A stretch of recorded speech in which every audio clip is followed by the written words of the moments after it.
समय तो दो। टीएमसी सांसद ने ये कहा कि हमारा जो वक्त है, हम अपील ये करते हैं कि उसमें से महुआ मोइत्रा को बोलने के लिए कहा जाए। कांग्रेस की तरफ से भी यही बात रखी गई कि जो अभियुक्त है उसे ही संसद के अंदर आखिर बोलने क्यों नहीं दिया जा रहा है। लेकिन लोकसभा स्पीकर ओम बिरला ने इन पूरी बातों को खारिज किया। ये बताया कि कैसे महुआ मोइत्रा को एथिक्स कमेटी के पास पहले ही अपनी बात रखने का पूरा मौका दिया जा चुका है और सीधी बात, महुआ मोइत्रा की सांसदी खत्म हो चुकी है। अरुण, महुआ मोइत्रा की सांसदी खत्म हो गई, बोलने का मौका संसद के अंदर भी उन्हें नहीं मिल पाया।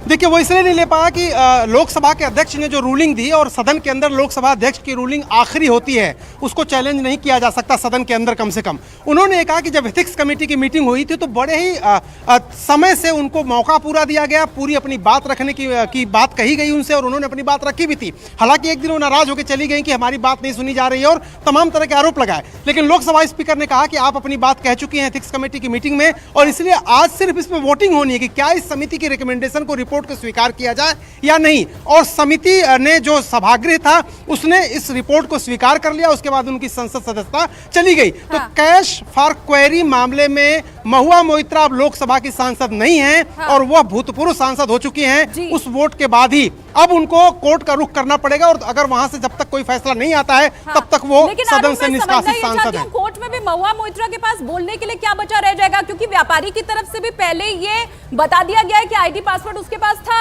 महुआ मोइत्रा भी एक्सेप्ट कर चुके हैं कि आईडी पासवर्ड उनकी तरफ से दिया गया। तो एक तरह से जो बड़ा आरोप लगा था उसकी स्वीकृति खुद महुआ मोइत्रा की तरफ से एथिक्स कमेटी के सामने की जा चुकी है और व्यापारी भी इस बात को मान चुका है। तो कोर्ट के सामने भी बहुत ठोस कहने के लिए महुआ मोइत्रा के पास क्या बचेगा।